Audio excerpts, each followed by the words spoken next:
Oke teman-teman, lanjut lagi, ketemu lagi sama gua.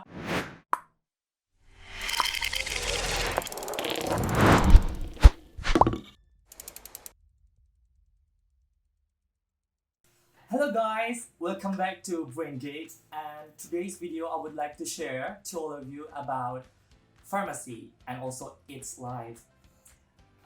Sebelumnya aku udah pernah share sama teman-teman semua tentang kuliah di farmasi itu seperti apa, khususnya di farmasi Unpad. Dan ternyata responnya luar biasa, banyak teman-teman yang antusias to apply to Faculty of Pharmacy, kayak begitu. Dan di sini aku mau coba jawab beberapa pertanyaan yang sempat masuk dalam komen dan juga Instagram aku. Nah, langsung aja kali ya kita masuk ke pertanyaan yang pertama. Pertanyaan pertama itu masuk dari Muhammad Ibnu Faisal. Ibnu Faisal katanya kalau cuti itu bayar nggak sih? Sebelumnya kan aku cuti itu 1 tahun dari Fakultas Farmasi. Itu untuk di Unpad cuti itu nggak bayar. Ya, jadi kita harus apply ke ketua program studi sama ke fakultas bahwa kita mau cuti nih, dan maksimal menyampaikan surat cuti itu ke dosen wali dan juga ke ketua prodi 2 minggu setelah kuliah dimulai. Jadi jangan sampai kalau teman-teman mau cuti terus suratnya telat masuk gitu loh. Nah itu cukup cukup sulit juga nanti ngurusin administrasinya kalau terlambat. Jadi buat teman-teman yang mau cuti nggak usah bayar satu, terus yang kedua tolong apply surat cutinya itu maksimal 2 minggu setelah perkuliahan pada semester yang terkait itu dimulai. Kayak begitu. Jadi tau lah ya prosesnya kayak gimana. Oke, pertanyaan kedua itu dari Normalita Faraz Zefrina. Oke, di sini Normalita coba explain to all of you about sebenarnya di farmasi ITB juga sama aja. Perkuliahannya harus nyiapin jurnal dan lain-lain, belajar dulu sebelum praktikum, terus hasil praktikum nanti dipresentasiin. Ya betul, ini mungkin semua farmasi sama aja ya, siklusnya kayak gitu.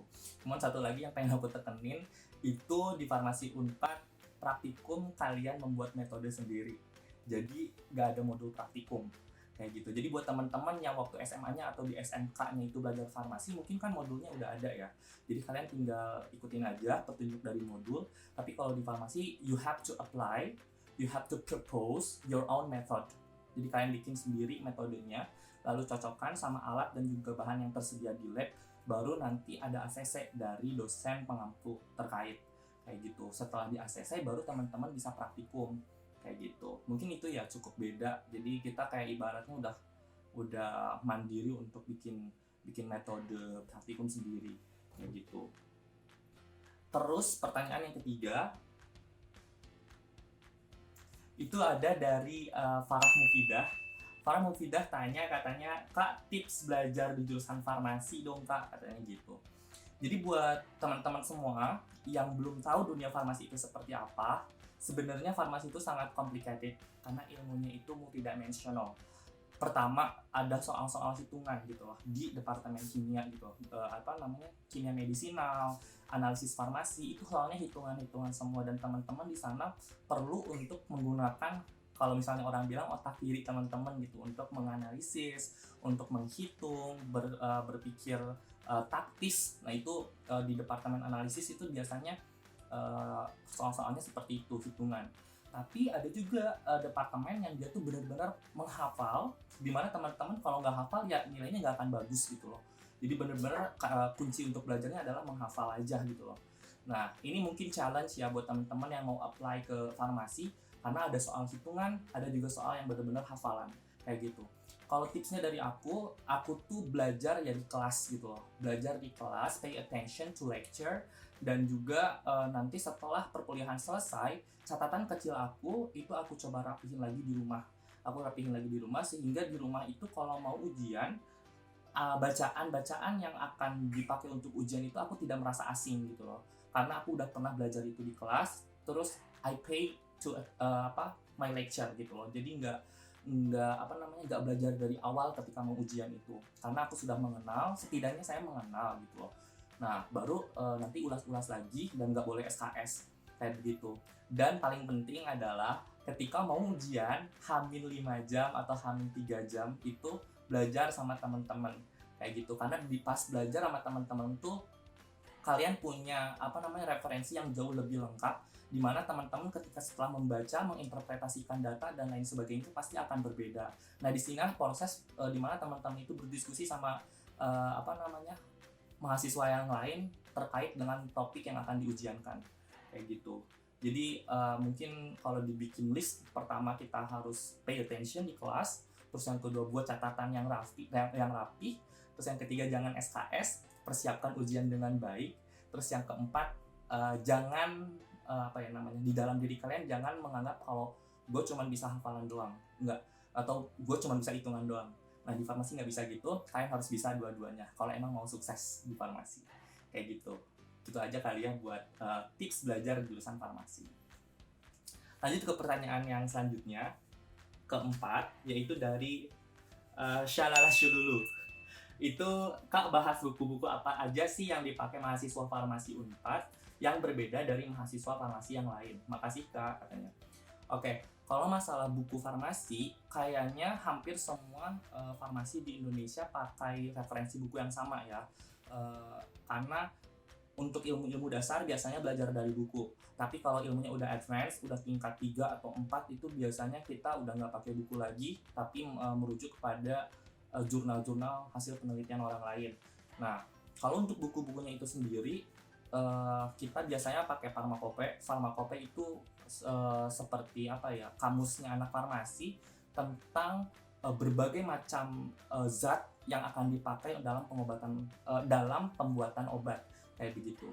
Terus selanjutnya ada kayak ilmu-ilmu dasar kimia gitu, kimia dasar, terus kimia organik, kimia fisik, itu ada bukunya sendiri. Bisa kalian pakai referensi apapun, cuman kalau misalnya untuk kimia organik biasanya kan ada Claydon, kalau dari University of Oxford atau Cambridge aku lupa, pokoknya ada Claydon yang bagus tuh. Terus Fessenden itu versi bahasa Indonesia yang udah umum banget dipakai. Terus untuk kimia fisik itu ada Atkins. Nah, Atkins ini adalah ya mungkin banyak mahasiswa kimia juga yang dari jurusan kimia itu pakai Atkins. Selanjutnya kimia dasar kalian bisa Raymond Chang, Petrucci, dan lain sebagainya. Oke, pertanyaan selanjutnya itu dari Wega AG. Pertanyaannya, bahas tentang biaya FF Unpad dan biaya hidup di sana dong Kak, katanya gitu. Untuk biaya FF Unpad udah aku jelasin ya tadi, tapi untuk biaya hidup sebenarnya di Jatinangor itu cukup murah biaya hidupnya. Kalau teman-teman itu ngekos, kalian bisa dapetin kosan dengan beragam harga, mulai dari 4 juta sampai 6 juta per tahun, ada yang 6 juta sampai 10 juta per tahun, bahkan ada yang 20 sampai 30 juta per tahun. Itu tergantung dari kemampuan teman-teman semua kayak begitu. Bahkan ada juga kok kosan yang kita bayarin itu per bulan, atau ada beasiswa yang menyediakan rumah atau sejenis asrama untuk teman-teman semua, dan teman-teman bisa gratis tinggal di sana kayak begitu. Nah, untuk biaya hidupnya aku sendiri mungkin itu tergantung preferensi masing-masing.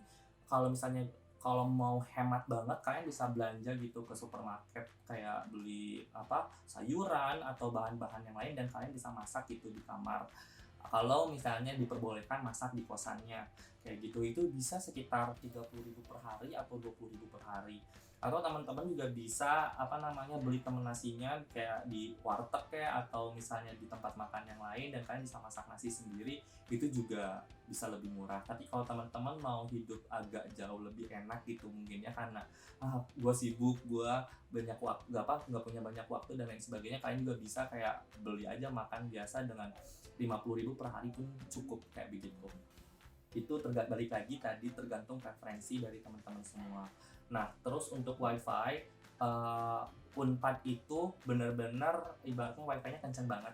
Jadi kalau buat teman-teman yang mau daftar asrama di Unpad, karena farmasi itu kan disarankan berasrama ya di tahun pertama itu kalian cukup bayar 10 juta per tahun, dan kalian bajunya dilondriin, dapat galon, terus wifi asrama itu dari Unpad gratis juga, dan kalian nggak perlu bayar-bayar untuk transportasi, ojek atau lain sebagainya, karena asramanya posisinya ada di dalam Unpad dan masih reachable untuk ke fakultas jalan kaki atau naik odong-odong kayak gitu. Oke, pertanyaan selanjutnya itu dari Nia Fernanda. Kak, maaf sebelumnya izin bertanya, untuk informasi sekitar program studi Magister Farmasi Unpad, kira-kira ada kontak person yang bisa dihubungi atau tidak? Nah, untuk teman-teman yang mau apply postgraduate atau pasca sarjana di Farmasi Unpad, baik itu program apoteker, magister atau doktor, teman-teman bisa lihat di website Farmasi Unpad. Itu ada banyak requirement yang harus dipenuhin, terus juga ada kontak mengenai ketua program studi, dan juga kalau kalian lihat di channel YouTube-nya Farmasi Unpad itu banyak video-video mengenai introduction to the study program yang ada di Farmasi Unpad. Jadi mungkin teman-teman khususnya Kak Nia Fernanda itu bisa merujuk ke website farmasi ya. Oke, selanjutnya pertanyaannya dari Grumpy Chicks. Nah, Grumpy Chicks bertanya, Kak mau tanya kalau bidang keilmuan itu nanti kita pilih sendiri atau gimana ya? Bisa dijelasin nggak Kak agak detail setiap bidang keilmuannya itu gimana? Makasih Kak katanya. Oke, bidang keilmuan yang ada di Farmasi Unpad itu dapat dikatakan salah satu fakultas dengan bidang keilmuan farmasi paling lengkap di Indonesia. Kalau teman-teman lihat di website farmasi itu ada setidaknya 10 konsentrasi, 10 bidang keilmuan, mulai dari farmakologi, farmasi klinik, terus kimia medisinal, analisis farmasi, teknologi farmasi, apalagi ya, banyak banget.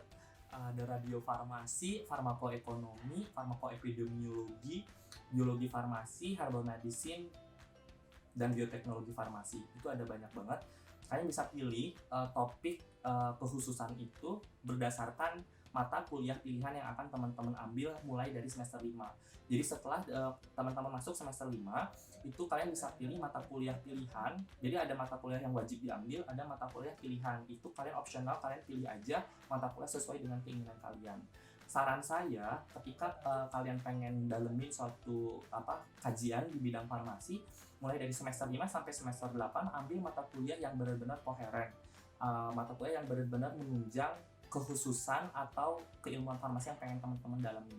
Dan nanti diakhiri dengan tugas akhir atau skripsi di bidang yang sejenis juga.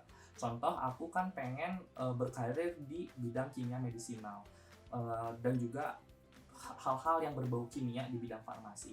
Maka dari semester 5 sampai sekarang aku ambil mata kuliah yang berbau kimia-kimia gitu di farmasi. Mulai dari aplikasi elektrokimia di bidang farmasi, itu nama mata kuliah yang aku ambil di semester 5.